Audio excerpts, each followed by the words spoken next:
So hello everyone, I am Purushottam. जो bachelor student के perspective से हो, क्योंकि नोटिफिकेशन का बड़ा एक हवा बना हुआ है तरीके लिटरली, है ना, कि क्या है प्रोसेस, कैसे होगा, है ना।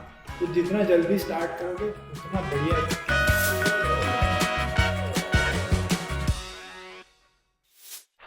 सो hello everyone, I am Purushottam and I make videos related to Poland.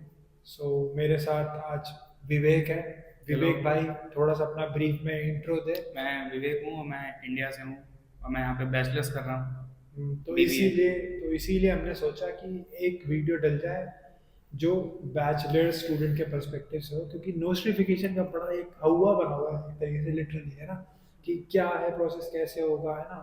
तो जितना जल्दी स्टार्ट करोगे उतना बढ़िया है तुम्हारे लिए, ठीक है। तो अब इससे विवेक से हम पूछते हैं कि भाई, इसी से स्टार्ट करते हैं मेन चीज़ से, कि नोटिफिकेशन में तूने कौन कौन से डॉक्यूमेंट्स प्रिपेयर करे थे, और तूने कौन सा तरीका अपनाया था, कि मतलब तूने किसी को भेजा था या फिर किसी एजेंट को तूने हायर करा था। और एक तरीके से ये बता कि मेन डॉक्यूमेंट जो थे तेरे पास पहले से क्या था, और एडिशनली तूने क्या प्रिपेयर करा। तो डॉक्यूमेंट्स के बारे में बता।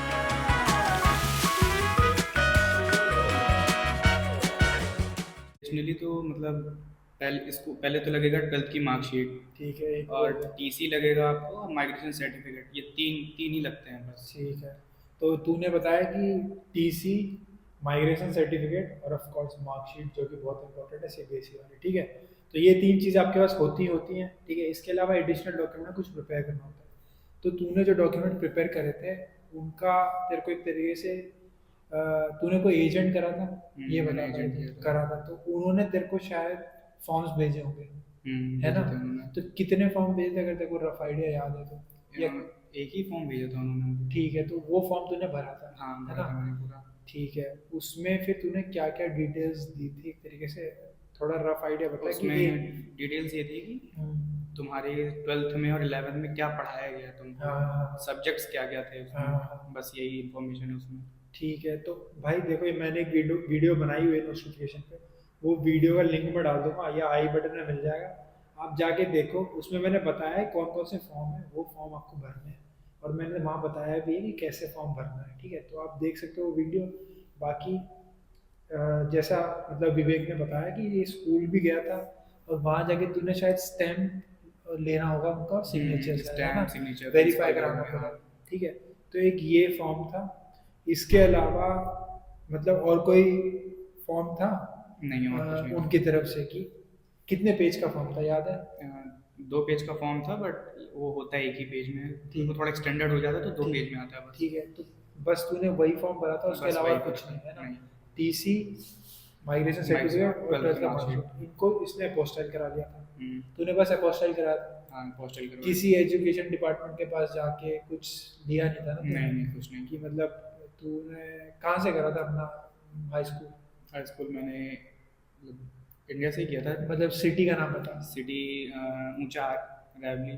ठीक है ठीक है ठीक है, तो मतलब एक तरीके से इसका स्टेट बोले तो उत्तर प्रदेश, है ना, हाँ, वहाँ से था। उत्तर प्रदेश। तो वहाँ से एजुकेशन डिपार्टमेंट वगैरह से कई बार आपको वेरीफाई कराना होता है अपना हायर डिग्री या सर्टिफिकेट्स वगैरह, है ना। सो मतलब नोटिफिकेशन तेरा स्टेट बोर्ड था या सीबीएसई था। मेरा तो सीबीएसई था। ठीक है, तो इसलिए इसको कराना पड़ा, ठीक है, नोटिफिकेशन। और स्टेट बोर्ड वालों को भी कराना पड़ता है, लेकिन एक होता है आईबी। ये एक तरीके से ये समझो तीन टाइप्स हैं, या शायद चार टाइप्स भी हो सकते हैं। तो ये जैसे सीबीएसई एक बोर्ड है, वैसे तीन चार और बोर्ड है इंडिया में। तो अगर मान लो आप आईबी से हो, तो जैसे इसको पता है, तो आईबी आईबी वालों का क्या सीन है, उनको नोटिफिकेशन आईबी चाहिए वालों को नहीं नहीं चाहिए। नहीं चाहिए होता है, मतलब कंपलसरी नहीं होता है, बट हाँ हाँ हाँ। अगर चाहो तो करा सकते हो। अच्छा अच्छा अच्छा, तो उनको नोटिफिकेशन प्रोसेस का ही जरूरत नहीं है, तो आईबी वालों का फायदा है। जैसे कोई तेरे नोन में था जिसका हो गया हाँ, ऐसे। मेरी एक दोस्त है, वो आई है अभी। ठीक है। तो उसको, वो तो आईबी से, तो उसको कुछ कराने की जरूरत नहीं पड़ी हाँ थी, उसने बस हाँ। अपॉइंटमेंट किया, बस सीधे उसका हो गया। ठीक ठीक है, तो देखो, आईबी का फुल फॉर्म मेरे को नहीं पता, लेकिन कहते हैं कि इंटरनेशनल बैचलरेट या ऐसे कुछ होगा। तो वो मैं नीचे लिख दूंगा, या लिंक में डिस्क्रिप्शन में उसका कुछ इन्फॉर्मेशन डाल दूंगा। आप जाके देख सकते हो, अगर आपका बोर्ड वो वाला है तो आपको नोटिफिकेशन शायद ज़रूरत है ही नहीं। ठीक है, एक ये इन्फॉर्मेशन शायद किसी को पता नहीं होगी जो मेरी वीडियो देखेगा, तो शायद अगर वो आईबी से होगा तो उसको बेनिफिट हो जाएगा कहीं ना कहीं। ठीक आईबी है। वालों को वीज़ा मिलना ईजी होता है, अच्छा अच्छा अच्छा, हाँ, क्योंकि वो बहुत ईजी इंटरनेशनल होता है। रिकग्नाइज स्कूल से पढ़े हुए हैं। ठीक है, तो एक ये फ़ायदा होता है। बट एनीवे, मेन बात ये थी। इसके अलावा तूने भाई कुछ फीस भरा था नोटिफिकेशन के लिए, या फिर एजेंट की फीस तो अलग है, लेकिन नोटिफिकेशन के लिए कोई चार्ज दिया नहीं, नहीं? बस नहीं एजेंट को नहीं। दिया था, उसने ही ठीक करवाया सारा। ठीक है। वो एजेंट कितना लेता है उसका रफ आइडिया दे सकता है? अप्रॉक्स 17,000 ठीक है, मतलब 800 पीएलए के करीब, जैसा हमें पता है उसका कन्वर्जन रेट। ठीक है, रफली, है ना? तो इतना आपको पे करना पड़ेगा जिनको। और भाई 800 स्लॉटी अगर कोई यहाँ रह रहा है ना, तो उसके लिए ज़्यादा बड़ी बात नहीं है, मैं तो ऐसा समझता हूँ। ठीक है, इतना पे हो जाता है। और इसका भाई था तो शायद इसकी इसलिए इसका हो गया आसानी से, कोई दिक्कत नहीं थी। तो नोटिफिकेशन के बाद तूने अगला स्टेप लिया था, मतलब एडमिशन लेना, है ना? या तूने पहले स्टार्ट कर दिया था एडमिशन प्रोसेस? मेरा एडमिशन पहले हो गया था। अच्छा, फिर उसके बाद, नोटिफिकेशन तूने बाद हाँ, में करा क्योंकि था? नोटिफिकेशन सितंबर में आई थी। इंट्रोड्यूस हुई थी, हाँ। हाँ, 8 सितंबर को, जहाँ तक ये डेट याद हाँ है। हाँ हाँ। तो उतने टाइम में, तो उससे पहले वालों को नोटिफिकेशन नहीं चाहिए होता था। हाँ, लेकिन उनको यहाँ आके कराना पड़ता यहाँ था, के बाद में कराना और पड़ता उनका था, हो जाता था। उनका हो जाता ठीक था। है, लेकिन कई लोग होते थे जिनका नहीं भी होता था। मतलब अगर आप स्टेट बोर्ड से आ रहे हो, किसी भी बोर्ड से आ रहे हो, डॉक्यूमेंट्स वेरीफाई हो जाएंगे। नोटिफिकेशन यहाँ पे आके करते हैं। वो डॉक्यूमेंट्स वेरीफाई करने, हाँ, क्योंकि कुछ लोग होते हैं यहाँ पे फेक डॉक्यूमेंट से आते हैं और फिर वो दूसरी कंट्री भाग जाते हैं नौकरी ठीक करने है, के लिए। जैसा भाई ने बोला, बिल्कुल डिट्टो सही बात है। इसीलिए गवर्नमेंट में सारे रूल हाँ, चेंज करती तो है। रूल्स चेंज कर दिए, थोड़ा सा हार्ड हो गया। और ये खास करके इंडियंस के लिए हुआ है, ज़्यादातर कंट्रीज़ के लिए नहीं हुआ, तो कहीं ना कहीं अनफेवरेबल है इंडियंस के लिए। बट डीमोटिवेट होने वाली बात नहीं है। मैं एक बात बोलूँगा कि पोलैंड आ रहे हो तो ऐसी सिटीज़ में जाओ जहाँ पे अपॉर्चुनिटीज़ बढ़ने वाली हैं। मेरे हिसाब से मैं रेकमेंड कर सकता हूँ गडाइंस, वहाँ जाओ।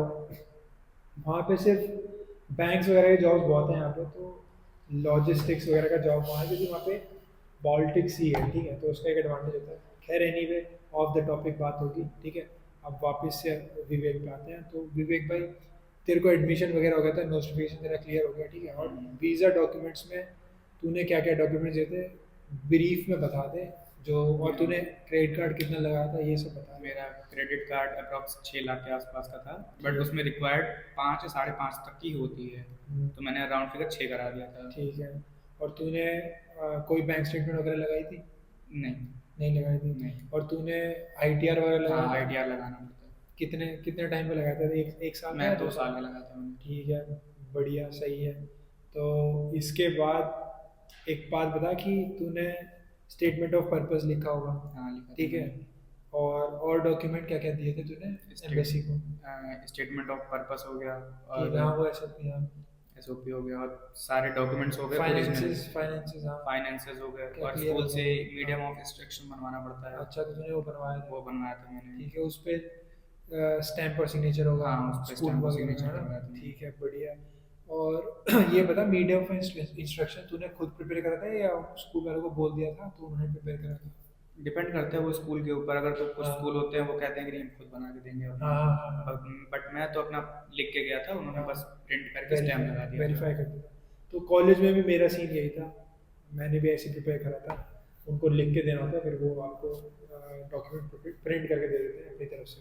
ठीक है, नया डॉक्यूमेंट बना के मीडियम ऑफ इंस्ट्रक्शन का। खैर एनीवे, ये तो बात होगी। अब ये बता, तूने लेटर ऑफ ओथ या स्पॉन्सरशिप लेटर ये सब लगाया था? हाँ, ये सब मैंने लगाया था। ठीक है, तूने लगाया था। और इसका फॉर्मेट वगैरह है, वो लिंक इसका में डाल format, दूंगा हाँ। डिस्क्रिप्शन में, मैंने बताया हुआ इसके बारे में। और कोई एडिशनल डॉक्यूमेंट वगैरह जो हम मिस कर रहे हो, तेरे को अगर कोई याद आ रहा हो? क्योंकि मोटा मोटा तो यही सब डॉक्यूमेंट है भाई। इतना ही है, बाकी हाँ एडिशनल में अगर आप अपना पर्पस क्लियर करो कि पोलैंड का पर्पस क्या है तुम्हारा। हाँ, वो एसओपी में क्लियर क्योंकि करना most of the cases rejection इसी पे आता है, क्योंकि उनको वीजा ऑफिसर को क्लियर नहीं हो पाता कि जा क्यों रहा है। हाँ और डॉक्यूमेंट्स अपने सारे ओरिजिनल रखो, हाँ मतलब हाँ। क्लियर। क्योंकि मेरा एक दोस्त है, उसने एक फर्जी डॉक्यूमेंट लगाया, उसका हाँ। 3 बार रिजेक्शन आया। वो भाई, उसने क्या लगाया था, कोई आइडिया? मतलब कुछ तो डॉक्यूमेंट फालतू का लगाया था उसने। हाँ। तो उसी चक्कर में, और उसने अपने पापा का सिग्नेचर ऐसे ले लिया था। अच्छा अच्छा अच्छा अच्छा। मतलब वो वेरीफाई नहीं हो पा रहा था उनसे वो हाँ डॉक्यूमेंट, हाँ। क्योंकि ना तो कोई ऑर्गेनाइजेशन उस से पर था, नोटरी वोटरी नहीं होगी, कुछ नहीं थी है उस ना, पे। लॉयर वगैरह नहीं। तो ठीक है, थोड़ा काम प्रोफेशनली करें भाई। ये नहीं कि खुद ही सिग्नेचर्स कर रहे हैं। और सेल्फ अटेस्ट कहते हैं, अगर हम खुद सिग्नेचर करके कोई डॉक्यूमेंट देते हैं तो वो सब कर रहे हो तो भाई अपने रिस्क पे कर रहे हो। तो नोटरी वगैरह करा लेनी चाहिए किसी किसी डॉक्यूमेंट की, जैसे कि लेटर ऑफ ओथ या स्पॉन्सरशिप लेटर, इन सब चीज़ों की। बाकी और किसी पे कराने की ज़रूरत नहीं है। ठीक है। और जो कंटेंट उसमें लिख रहे हो वो एकदम प्रोफेशनल में लिखना, हाँ हाँ हाँ, मतलब वर्डिंग मिस्टेक्स नहीं होने चाहिए, मिस्टेक्स नहीं होनी फालतू चाहिए की। हाँ उसमें, हाँ। क्योंकि वो लोग थोड़ा बहुत बहुत डिटेल में चेक हाँ, करते हैं। थोड़ा बहुत एरर चलता है, मेन मोटी मोटी आपकी कहानी उनको पता चलनी चाहिए, बैकग्राउंड क्या है, आगे क्या करने जाएगा और वापस आएगा कि नहीं आएगा, ये इंटेंट लास्ट में क्लियर कर देना, तो आपको वीज़ा मिल जाएगा। और फ्रेश केस था इसका, तो इसलिए अभी अब विवेक भाई आसानी से यहाँ पे आ गए, और जो भी गैप के साथ हैं उनको दिक्कत होगी, तो थोड़ा प्रिपेयर रहें अपना, अगर आपके पास गैप है तो उसके लिए कुछ कवर करें। ठीक है। हाँ, उसमें जैसे कुछ लोग होते हैं 2 साल का लिया, 3 साल का, तो उस बीच तुमने किया क्या है? तो मैंने भी जैसे मतलब मैंने तो लगा कि मैं 2-3 महीने इस प्रोसेस में था, तो मैंने एक कोर्स किया हुआ था, हम्म। तो मैंने उसका भी लगा दिया था कहाँ से इधर। करा था कोर्स और क्या मैंने कोर्स वो था? लखनऊ से किया था मैंने, वो फाइनेंस के ऊपर ही था वो ठीक है, कोर्स। बढ़िया है, देखो तो ऐसे आप प्रिपेयर हो सकते हो अपना जो एक तरीके से इस टाइम में आप हर दिन तो डॉक्यूमेंट प्रिपेयर नहीं करोगे, तो साथ में कुछ और भी करते रहो, गैप आपका कवर हो जाएगा, कुछ स्किल्स सीख सकते हो, तो ये सारी चीज़ें हैं।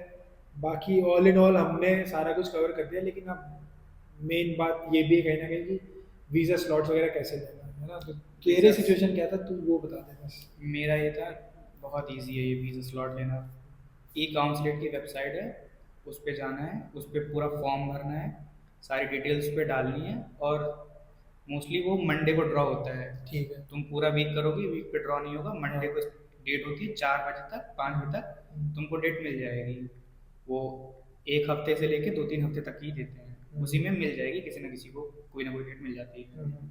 ईजी होता है प्रोसेस। तो ऐसे करके आपको डेट मिल जाएगी, लेकिन एक बात मैं यहाँ दोबारा ऐड करूँगा, आप एम्बेसी की वेबसाइट पे जाओ, वहाँ चेक कर लो पहले वो एम्बेसी से मिल रही है डेट फॉर्म भरने के बाद, या वीएफएस डील कर रहा है। अगर वीएफएस डील कर रहा है तो बिल्कुल वहाँ जाओ और वहाँ ट्राई करो, एफर्ट मारो, आपको मिल जाएगा। नहीं तो बाहर कई बार अगर वीएफएस दे रहा होता है तो स्लॉट नहीं मिल रहे, तो लोग एजेंट्स को पैसा पे करते हैं अच्छा खासा, और फिर डेट लेते हैं। तो भाई कोई भी नौबत आएगी वो आपको खुद पहले देखना पड़ेगा एम्बेसी की वेबसाइट पे क्या चल रहा है, तो ऐसे डेट भी क्लियर हो जाएगा। ठीक है। अगर एजेंट से करवा रहे हैं तो थोड़ा अपने पे भी रिस्पॉन्सिबिलिटी रखो, बिल्कुल बिल्कुल, कि क्या हो रहा है क्या नहीं हो रहा है आपको पता होना कि चाहिए। एजेंट कर क्या रहा है हाँ, उसमें, आपको क्योंकि पता होना चाहिए। मुझे पता है जितने लोगों ने एजेंट से करवाया उनका पहली बार में सबका रिजेक्शन आया। हाँ, इस बार तो यही सीन हुआ था कि नोटिफिकेशन के चक्कर में बहुत लोग पिसे थे। तो खैर एनीवे, अब हम जैसे तेरा भी शायद फर्स्ट सेमेस्टर हो गया है ना, पहला तो हो तेरा गया। एक्सपीरियंस कैसा रहा है अभी तक? एक्सपीरियंस में तो एंड ऑफ द सेमेस्टर आया, मैं सिर्फ एग्ज़ाम के टाइम पे आया था। हाँ प्रोफेसर सारे अच्छे हैं, हाँ मतलब अगर उनको बताओ, उनको प्रॉपर इन्फॉर्म करते रहो कि मेरा लेट हो रहा है, हाँ हाँ प्रूफ के साथ कि हाँ ये प्रोसेस में हूँ अभी मैं, हाँ हाँ हाँ। वरना वो वो लोग फिर समझते हैं वीज़ा वगैरह का इशू होता वीज़ा है। इश्यूज पे वो समझते हैं। तो प्रोफेसर काफ़ी सही है यहाँ पे। तो और तेरा भी बैकलॉग वगैरह है कुछ, क्योंकि लेट आया था तो कई नहीं स्टूडेंट्स नहीं का कुछ होता है। नहीं, नहीं है ना, बहुत नहीं, बढ़िया भाई। बस ये है कि उनको इन्फॉर्म करते रहो, हाँ बिल्कुल टाइम पे बिल्कुल। इन्फॉर्म करते रहो, सही है। बस यही है। और फिर अभी तेरी आगे की प्लानिंग क्या है, जॉब वॉब ढूंढ रहा है? जॉब मैं समर्स में ढूंढूंगा, अभी तो स्टडीज़ पे फोकस है मेरा। ठीक है, कोई दिक्कत नहीं है, अपना लगे रहे, स्ट्रेटजीज वगैरह बनाता रहे, क्योंकि समर्स में बिल्कुल कुछ ना कुछ करियो। और मैं यही बोलूँगा कि अगर कुछ नहीं मिलता है तो कोई भी अपॉर्चुनिटी मिल रही है उसको ले लो। ठीक है, लेकिन एक बात ध्यान रखना, कभी पैसे के पीछे मत भागना, है ना। तो उससे ये होगा कि तुम्हें पता है तुम कंट्रोल में हो, लेकिन अगर पैसे के पीछे भागोगे तो कुछ नहीं मिलेगा एंड में। ठीक है। और अभी जॉब मार्केट जो है ना, कहीं ना कहीं मैं ये बोलूँगा थोड़ा सा, मतलब इन्होंने लॉ आज ही चेंज करा है, तो उस पर भी मैं कोई वीडियो बनाऊंगा, अगर मेरे को सारा पता चलेगा कि क्या क्या लॉ चेंज हुआ है। तो दरअसल मेन बात यही है कि ये थोड़े से स्ट्रिक्ट हो रहे हैं फॉरेनर्स के अगेंस्ट जॉब देने के लिए, पूरा यूरोप में यही चल रहा है आजकल, है ना।